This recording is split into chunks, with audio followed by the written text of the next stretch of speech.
Well, this weekend, hundreds of people gathered downtown protesting the Trump administration's new immigration policies. Demonstrators marched down Market Street carrying signs that criticize the president's executive orders.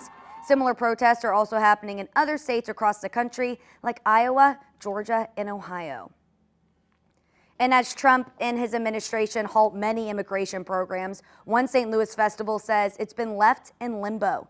Nearly 2/3 of the St. Louis International Institute staff are being furloughed. Now, with less workers, the organization will have to make some changes to its annual Festival of Nations. One former staff member of the Institute spoke to our Travis Cummings about the cuts. I am very concerned about the state of St. Louis in relation to immigration and refugee support.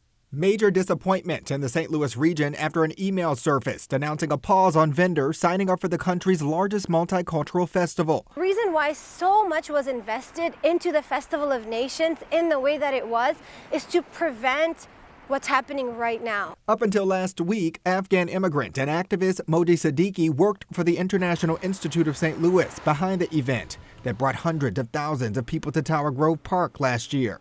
This year, plans are at a standstill after President Trump's freeze on federal funding.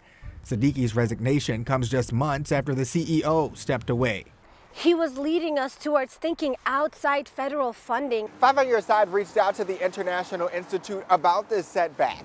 A spokesperson responded saying that in addition to the cancellation, 60% of their staff across the state have been furloughed.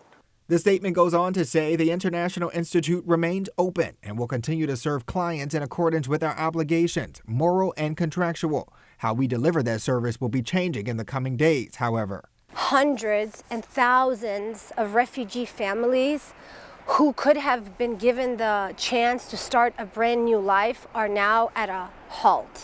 In 2024, the org served about 4,600 people, helping newcomers get adjusted economically and culturally. Siddiqui, a two-time refugee, says her commitment is still charged. And I'd like to welcome you to Kishmish Nachat. With her new podcast, Moji Speaks. That's going to bring hope and resilience together and amplify the voices of the people who are unknown and unheard. She's relying on her fellow St. Louisans to lean in.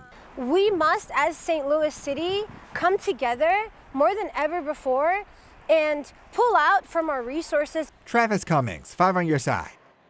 Now, it's not clear if the Festival of Nations will still happen. It has been a St. Louis tradition for over 100 years.